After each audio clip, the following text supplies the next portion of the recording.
Some of you are old enough to know and have read broadly enough to know that the kings of old almost universally sought to control public opinion and to keep their minions pacified, subjects of their domain.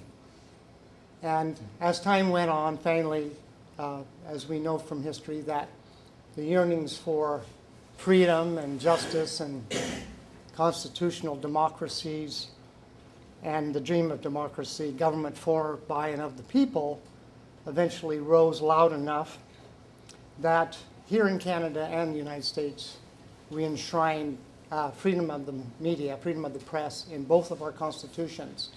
It first happened in the US in 1791, and not until 1982 in Canada, which is almost 200 years later. So I'm going to focus most of the history on the US.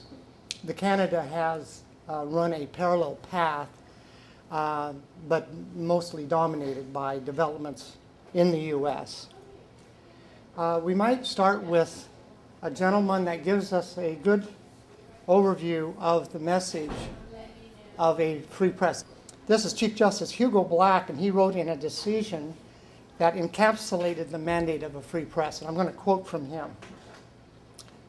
In the First Amendment, the Founding Fathers gave the free press the protection it must have to fulfill its essential role in our democracy. The press was to serve the governed, not the governors. The government's power to censor the press was abolished so that the press would remain forever free to censure the government. The press was protected so that it could bear the secrets of government and inform the people. Only a free and unrestrained press can effectively expose deception in government. And paramount among the responsibilities of a free press is the duty to prevent any part of the government from deceiving the people and sending them off to distant lands to die for foreign fevers and foreign shot and shell. End of quote. Well, of course, the need for an independent press was being discussed well before the enactment in 1791. And so I'm going to quote from a brief quote from a letter written by Thomas Jefferson, who was going to become the third president of the United States. You know well, the government always kept a kind of standing army of news writers who, without any regard to truth or to what should be like the truth, invented and put into the papers whatever might serve the ministers. Now, because we're doing just a brief history, we're going to jump a full 100 years, approximately, to 1880. John Swinton was the chief editorial writer for the New York Times in that year, and they held a big banquet in his behalf. And at some point, someone decided they were going to toast a free press. And he had a response to that, which I'm going to quote. There's no such thing as an independent press. If I allowed my honest opinions to appear in one issue of my paper, before 24 hours, my occupation would be gone. The business of the journalists is to destroy the truth. We are the tools and vassals of rich men behind the scenes. So we can, end of quote, so we can see then in the first 100 years, there really hasn't been much of a change. The elites are still in control of the major influential publications. Without regard to the truth, they would soon be able to come into a new power of manipulation and a new science of influence, what we call now public relations, which actually kind of got off the runway, we might say, right around the turn of the 20th century. That's a picture of the New York Times today. And we're going back to 1904 here with Ivy Ledbetter Lee. He opened one of the first publicity offices in New York City, and the purpose was to make big corporations look good by, in his own words, quoting the screen there, artfully shaping the facts. Lee was so successful in defending the reputation of corporations that President Woodrow Wilson hired him to become part of the newly formed Committee on Public Information to create raw propaganda, including complete fabrications to boost public support for World War I. This is a cover of a pamphlet that they put out, U.S. official war pictures. In the cities, they had major publications that people read, but out in the remote communities, they pushed this out. And of course, when you're talking about war, you have to kind of scare people into going along with it. And so they made these, Lippmann and Bernas and Lee, they were responsible for making shocking images like this one.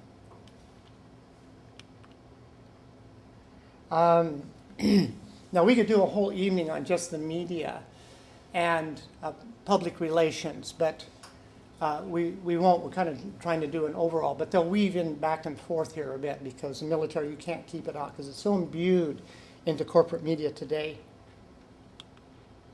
Edward Bernays became known as the father of public relations, which is an euphemism he coined himself to mask manipulation and propaganda. Some of you may know that today public relations has grown into a $300 billion a year industry in the United States alone. That's a lot of bread. Bernays was also the nephew of who? Does anybody know who he was the nephew of? Sigmund Freud. And Bernays believed that manipulating the masses was necessary because the crowd was, quote, dangerous, driven by a subconscious, irrational herd instinct, end quote. Any of you that have studied Freud, you can kind of see some of those subconscious urges that he used to talk about. So his nephew's borrowing some of this terminology and ideas and theories and plugging them into public relations. After the war in 1919, Bernays offered himself as a public relations counselor to troubled corporations like Lee had started. And he taught the first public relations course at the University of New York in 1923. And then in 1928, he published his first and most important book entitled Propaganda. And I have to quote from there, it's very powerful. This is the book cover, very simplistic. The conscious and intelligent manipulation of the organized habits and opinions of the masses is an important element in democratic society. Those who manipulate this unseen mechanism of society constitute an invisible government, which is the true ruling power of our country.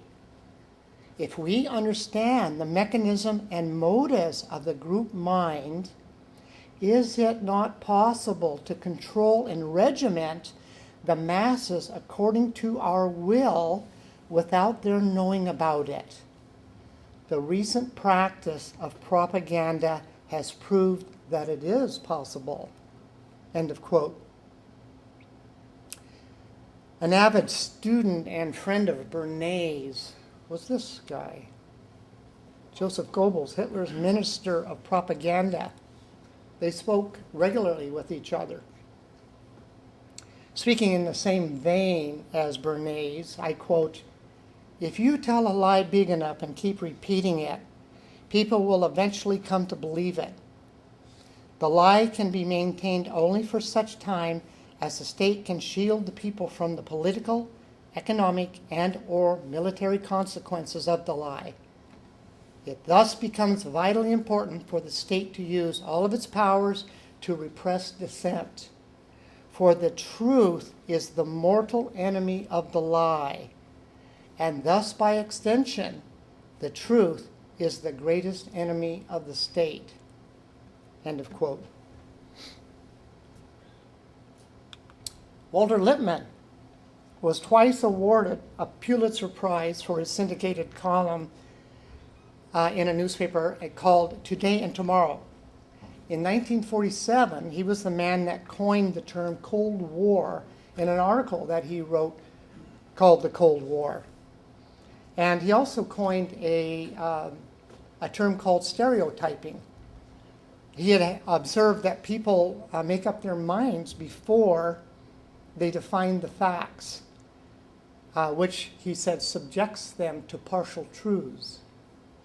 Back in 1922, Lippmann wrote the first public relations book entitled Public Opinion, and wherein he referred to the crowd as a quote-unquote bewildered herd, and their opinions required the approval of the nobility and must be molded by manufacturing consent. Now, some of you may or not know that the term manufactured consent, as coined by Lippmann, is actually a purposeful misdirection of Thomas Jefferson's popular principle of informed consent. Jefferson had argued that any democratically elected government must tell the truth and report events accurately, so the government legislation and subsequent activities would be backed by the informed consent of the people, not by blind or misdirected consent. So propagandists molded public opinion in World War II, much like they did in World War I. While winning the war, the U.S. elite set its sights on world domination. Vice President Wallace, aware of Hitler's ambition at the time, or he was aware that Hitler's ambition was not only confined to Germany, and he said so in the New York Times in 1944. I quote him: "The really dangerous American is the man who wants to do in the United States what Hitler does in Germany. His method is to poison the channels of public information. The problem is never how best to present the truth to the public, but how best to use the news to deceive the public into giving him and his group more money or more power. They claim to be super patriots, but they would destroy every liberty guaranteed by the Constitution. They demand free enterprise, but are the spokesmen for monopoly and vested interest.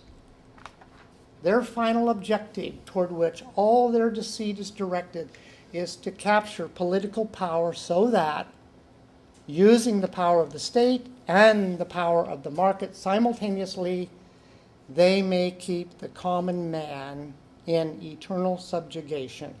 End of quote. Shortly after that, 1947, the CIA was created to spy and engage in clandestine operations around the world.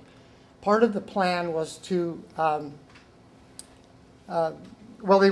first of all, they had been successful in their propaganda in the U.S., so they believed that they wanted the world to believe that they had not only freed Europe from oppression, but was poised to become the world liberator of all nations of the world. So they needed an organization to start this message rolling.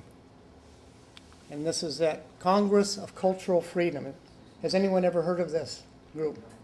It's a very unusual term. Anyway, one of the tasks of this group was to embed military journalists into mainstream media.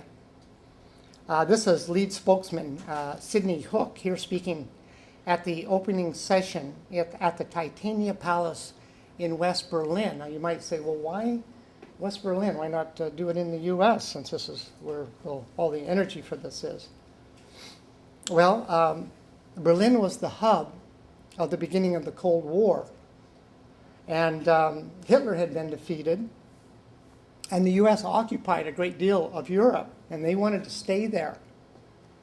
So they needed to find a new enemy to justify their continued presence there, and to justify as well their continuing U.S. military arms buildup. With millions of dollars, this group quickly branched out across the world. They wrote books, they hired writers, they set up book publishing houses, they printed over 30 periodicals.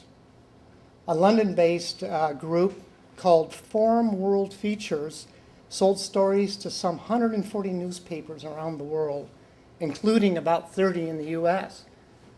At least one CIA agent was assigned to each of the funded groups.